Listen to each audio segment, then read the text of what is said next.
The Dallas Stars have kicked off the year 2023 maybe the best way possible. Joe Pavelski signs a contract extension and will be here in Dallas for at least one more season. The Stars also got a big win on Saturday night against the San Jose Sharks. Things are looking up for this team, and we're going to talk about all of it on today's episode of Locked On Stars. Your Locked On Stars, your daily podcast on the Dallas Stars. Part of the Locked On Podcast Network. Your team every day.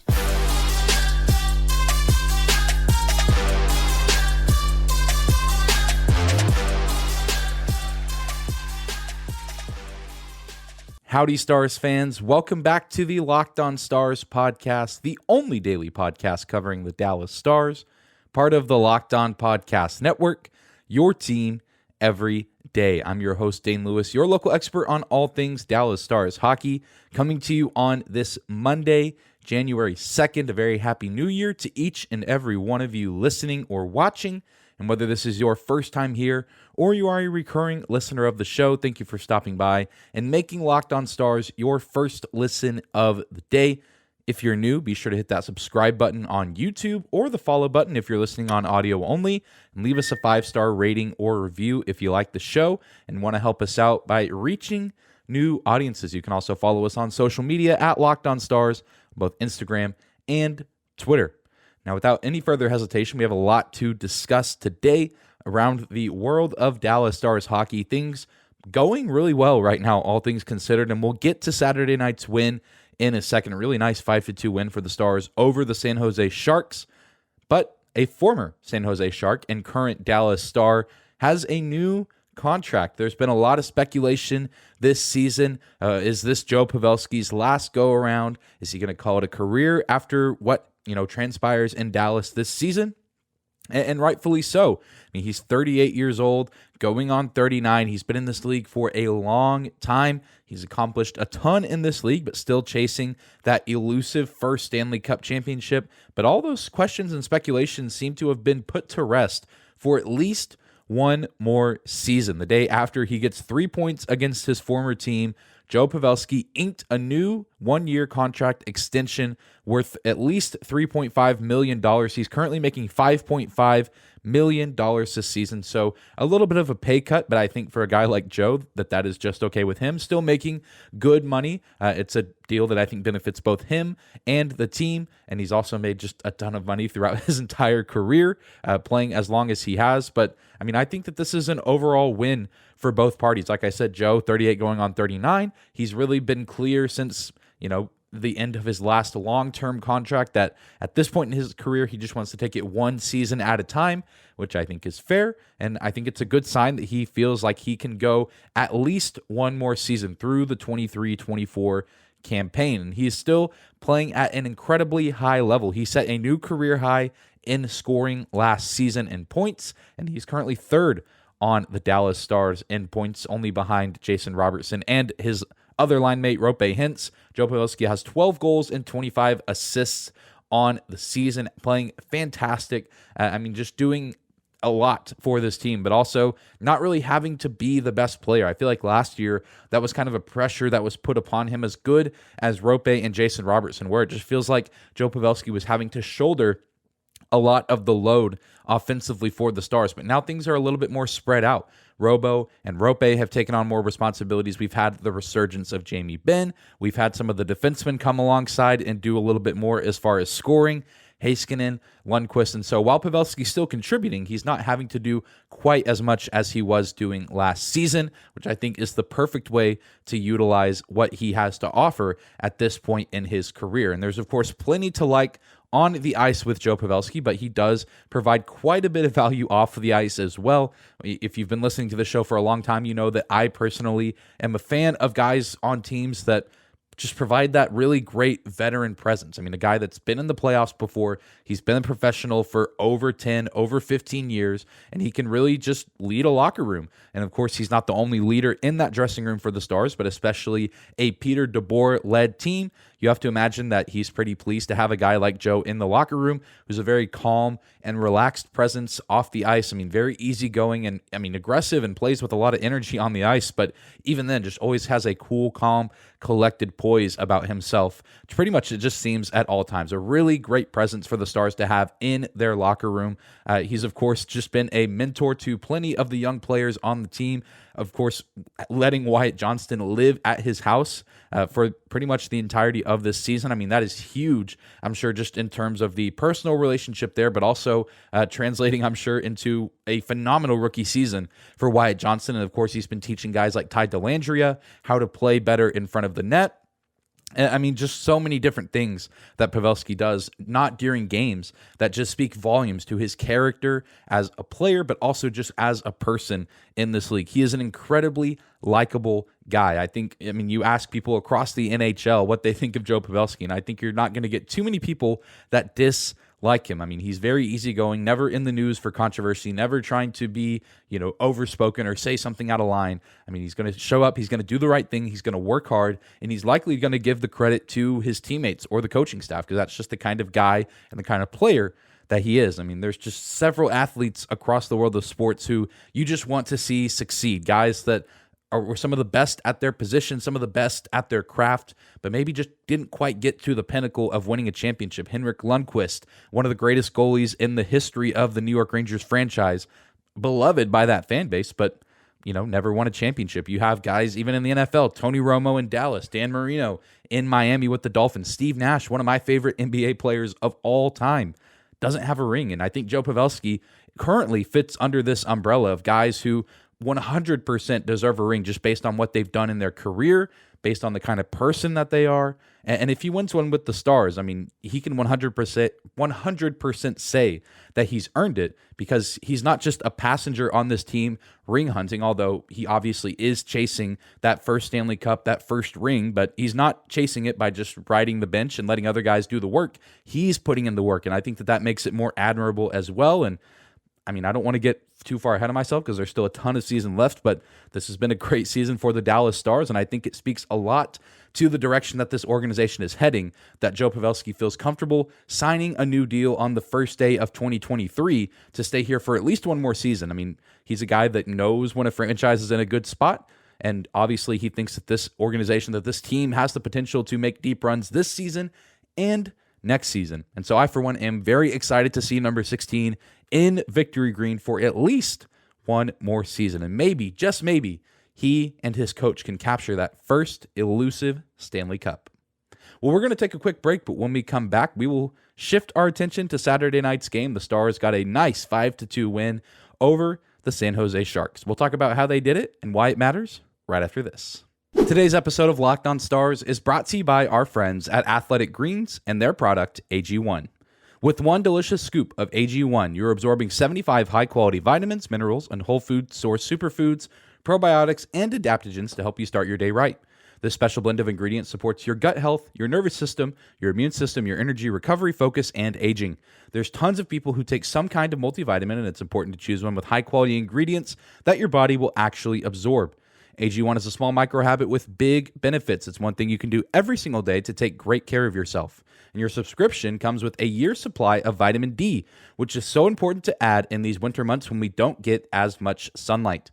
Right now, it's time to reclaim your health and arm your immune system with convenient daily nutrition. It's just one scoop in a cup of water every day. That's it. No need for a million different pills and supplements to look out for your health. To make it easy, Athletic Greens is going to give you a free 1-year supply of immune-supporting vitamin D and 5 free travel packs with your first purchase. All you have to do is visit athleticgreens.com/NHL Network. Again, that is athleticgreens.com/NHL Network to take ownership over your health and pick up the ultimate daily nutritional insurance. I want to thank you again for making Locked On Stars your first listen of the day. If you're watching on YouTube, let me know in the comments down below what your favorite part of the Stars' 5-2 win over the San Jose Sharks was the game on Saturday. The Stars back in action on New Year's Eve for the first time since 2018. A few different circumstances preventing the Stars from playing a home game on New Year's Eve for a while. Of course, they had the Winter Classic to start 2020, and then, COVID, condensed schedules, things of that nature, just, preventing them from playing a game at the American Airlines Center on New Year's Eve. So it felt good to have a game back at the AAC on a New Year's Eve night, and it was a night that kind of started off rough, but ended up being a great one for the Stars and company. The Stars rung in the new year with a big win over the Sharks, and of course, just an emotional night all around as well, with it being, of course, the end of 2022, the start of 2023, and of course, a beautiful tribute to Don Whitcomb, the longtime security guard for the Dallas Stars locker room, known for standing outside and giving the players fist bumps and words of encouragement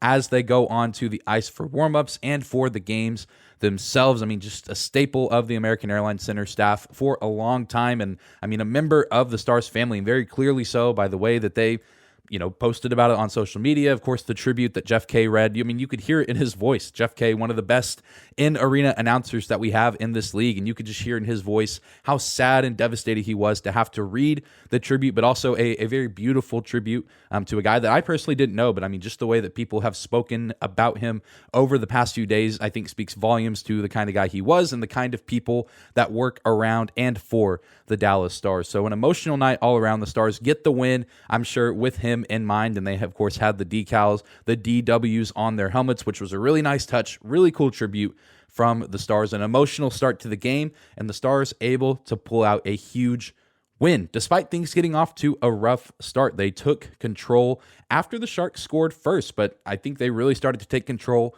once they got the power play going. They went 2 for 3 on the power play and also went 4 for 4 on the penalty kill, and also picked up a Rope Hintz shorthanded goal to give the Stars a little bit of a cushion. It was only a 3-2 game in the third period, and Rope Hintz takes advantage of some sloppy play from the San Jose Sharks and a nice play from Jamie Benn to kind of disrupt any sort of movement up ice for the Sharks, and Rope Hintz able to capitalize, get the puck, and if he's one-on-one with a goalie, he is going to win that matchup 9 out of 10 times. And this was a huge game for special teams for that reason, of course, and the Stars not allowing a power play goal for San Jose, but also the fact that the Stars picked up 2 power play goals of their own against the number 1 penalty kill in the NHL. We talked about it on Friday's episode that while the Sharks are certainly not one of the best teams in the league this season, they somehow have manufactured one of, if not the actual best penalty kill in the league, which is baffling. It's bizarre to me, but that's just the world that we live in. But they did not look like the number 1 PK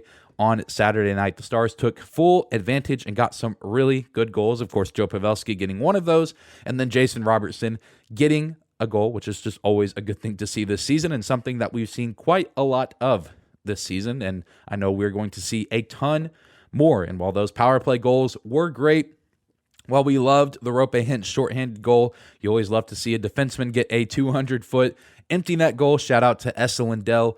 The best goal of the night has to go to rookie Freddie Olofsson, who scored his first NHL goal off of course, a beautiful feed from Joe Pavelski. And it's just such a pretty play and such a really cool moment. I know I tweeted a video out of it, and the Dallas Stars tweeted a video out of it.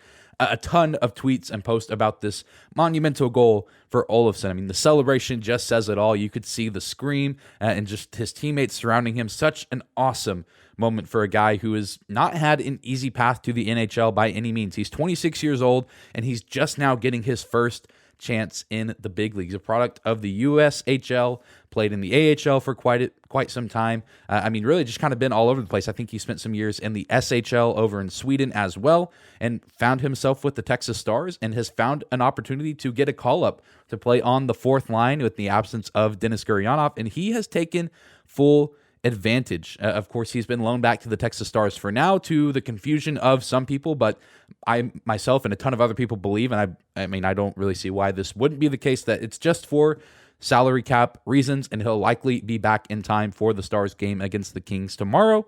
Nothing to be worried about. He's played very, very well ever since he's been called up.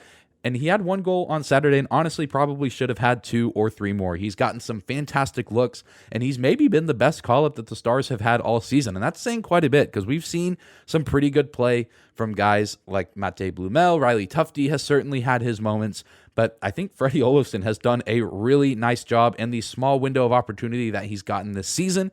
And I really see no reason at this point to send him back down for a long period of time unless there's a little bit of regression. I think while he's playing at a high level and while he's getting these high-quality scoring chances, you keep him on the team as long as you can. And I'm really have been pleased with what I've seen, and I'm sure the coaching staff has as well. A guy who has been working incredibly hard to get to where he's at and not taking the moment for granted and not backing down. Incredible goal from Freddie Olofsson. Congratulations to him on his first of hopefully many NHL goals. And I'm 26 years old, not really that old. I mean, it's certainly older than most people who make their NHL debuts, but it doesn't really matter when it happens. It just matters what you do with the opportunity you've been given. And Olofsson has done just about all you could do. And I mean, you have to be pleased with what you've seen from a guy who had no NHL experience before Christmas. And then he comes in and plays some pretty solid games on the road, gets his first NHL goal in front of a packed house at home. And of course, if you're going to talk about this game on Saturday, you do have to give a ton of credit to Jake Ottinger, who I was a little bit surprised to see get the start. I mean, Scott Wedgwood hasn't had a home start since that game against the Los Angeles Kings after Jake Ottinger went down with injury. And even then, he hasn't really started a ton as of late. It's been a lot of Jake Ottinger, but Otter comes in and makes some really big saves. I mean, he did give up a couple goals to the Sharks, but they also could have had, 2 or 3 more. They had some really great opportunities in the low slot, kind of point blank range, and Jake Ottinger was able to make those saves and keep the Stars in the game and help keep that lead where it was for the majority of the latter half of the matchup. And I do imagine that we'll see Jake at least one game on this back-to-back road trip. The Stars playing tomorrow against the Kings, and then they'll play Wednesday against the Anaheim Ducks. I imagine that we're going to see a goalie split, maybe Wedgwood in Game 1 and Jake Ottinger in Game 2. That's personally how I would do it, but we're going to have to see how the coaching staff divides up those responsibilities. And after Saturday's win, the Stars have now won 4 in a row for the first time this season, and they're now heading on the road yet again for another quick, very, very quick 2-game road trip. Again, Tuesday and Wednesday, and then they're off Thursday, Friday, Saturday, and they won't have another matchup until Sunday at home against the Florida Panthers. Some winnable games coming up on the schedule, and we have a chance to see the Stars maybe extend this win streak a little bit longer. Maybe we won't see one quite like what the Hurricanes are on, or one like the Florida Panthers, or not the Florida Panthers, the New Jersey Devils were on earlier this season. But let's just see what the Stars can do here. They're starting to play very well. They're finding their mojo, and the lines being reshuffled. There seems to have been some newfound chemistry. We're seeing Wyatt Johnston and Jamie Benn play alongside Mason Marchment. That's looked really good. We could see Olofsson maybe get shifted around a little bit more after his performance over the past few games. What would he look like on a line with maybe Tyler Seguin or Ty Dellandrea? Who knows? I'm very curious to see what the coaching staff does on this road trip now that we've seen Freddie Olofsson for a few games. And I mean, sometimes when they reshuffle the lines, we get some really good production. So I'm curious to see what is done with the lineup on this upcoming road trip. Well, we're going to take one more quick break, and when we come back, we'll talk a little bit about how 2022 ended for the Stars and what we can look forward to in 2023. Closing out this Monday episode of Locked On Stars, the first episode of 2023. And what a past year it's been for the Stars organization. A really good year, all things considered. It's been quite the journey. You look back and the Stars clinch a playoff spot in 2022, an intense series with Calgary, a series that many people expected to be Calgary in 4 or Calgary in 5, and the Stars come out and they force 7 games. They force overtime in Game 7. Jake Ottinger puts on one of the best performances we've seen from a goalie in recent playoff memory. I think that was a huge step for the Stars and considered a successful season based on where they were projected to finish in the preseason.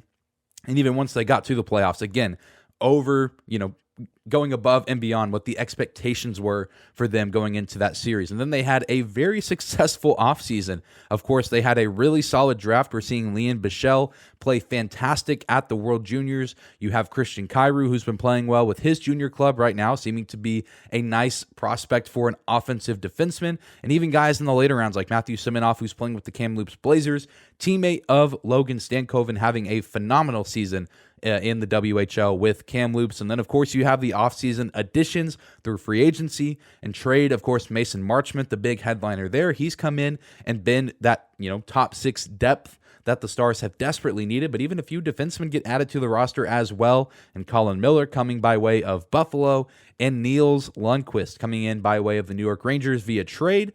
All of those guys been very good additions to this team, all of them finding ways to contribute, some a little bit different than others. Miller getting some nice offensive production from time to time, but being more of a defensive defenseman. Niels Lundqvist finding his footing offensively. And of course, Mason Marchment, one of the better forwards on this team whenever you exclude the top line. And of course, we have to talk about the extensions that were done for contracts. You can throw in Joe Pavelski twice as he got extended, I believe it was last February, to get the contract that he's on now. And then, of course, yesterday he gets extended by Jim Nill, but also the Stars were able to get a contract for Jake Ottinger, Jason Robertson, and Rope Hintz. Absolutely massive for this franchise and organization going forward. Those 3 going to be key pieces for this team for a long time, alongside some of the other players like Wyatt Johnston, Logan Stankoven, Miro Heiskanen. And I know I tweeted it out the other day, just a ton of great talent spread throughout this organization right now, and the NHL level, the AHL level, and even in the ECHL level. Guys like Antonio Stranges down with the Idaho Steelheads doing some pretty great stuff for that respective team. And even right now, things just seem to be going very well for the Dallas Stars. And of course, it's a season of ups and downs, and the Stars currently in a really nice spot of being up. Sitting atop the Western Conference, up by 5 points in the Central Division. And a lot of people would be led to say, wait for the bad things to catch up. And I even heard this a little bit yesterday two days ago, actually, during the pregame show, Razor and Josh Bogorad talking about the Stars' success this season. And of course, you can't expect things to go perfectly all the time. The Stars will still have some bad games, some bad stretches. That is to be expected. But some people are saying, well, wait for, things to finally catch up to them or something to go terribly wrong. And, there's still going to be some adversity faced. But you also have to wonder if they're finally kind of past some of the really bad stuff, and if the Stars are finally reaping the benefits of powering through some adversity. I mean, they've been going through a ton of adversity over the past few years. Of course, every NHL team dealing with the shutdown in 2020 and the bubble and all of the fallout from that. But then even after the Stars make that Stanley Cup run, just littered with injuries the next season, missed the playoffs the year after that, a ton of controversy around the coach. Is he the coach for this team? Should he be there? The Stars struggling to score goals offensively, but finding ways to make the playoffs, and again, pushing a very good Calgary team to the brink in that first round series. I mean, they've just been fighting and fighting and fighting, and now new coach, a little bit of a new roster, some nice key additions, and things are finally starting to look up for this team. And again, that's not to say that we are clear of bad days, bad games, bad stretches, or bad performances, as those are still bound to happen this season. But from what we've seen this year, I mean, this just feels a little bit different from some of the good Stars teams we've seen over the past handful of seasons. This team just does feel like they have that little extra spark that we haven't seen in quite some time from a Stars team. The leadership is very sound. It's very solid. I mean, it's something that is the foundation of this team. The leadership of Jamie Benn, Tyler Seguin, Joe Pavelski, the leadership of Pete DeBoer. I mean, those guys have bought into his system, and they've bought in to what he has to say. And so 2023 could be another very special year for this team and for this organization. And I think it's going to tell us a lot about where this organization is continuing to head based on the performance of the Stars in 2023. But that is going to do it for today's episode of Locked On Stars. Thank you again for tuning in and making us your first listen of the day. Be sure to come back tomorrow as Sam Nestler will be joining the show. We'll be talking a little bit about New Year's resolutions for the Stars. As good as they're playing right now, there's always something you can do to work on yourself, improve yourself. And so Sam and I will be discussing that, about how that pertains to this year's version of the Stars. Be sure to subscribe on YouTube if you haven't done so already. Follow us on your favorite podcasting platform and follow us on social media as well at Locked On Stars on both Instagram and Twitter, and my personal Twitter account at Dane_Lewis. Thank you guys so much again for listening, and we'll be back here tomorrow with Stars New Year's resolutions, and I'm sure Sam and I will talk a little bit about the Stars and Kings matchup that'll be coming up at 9 p.m. Central Time. Gotta love those West Coast games. But we'll see you there, Stars fans. I hope you have a great Monday.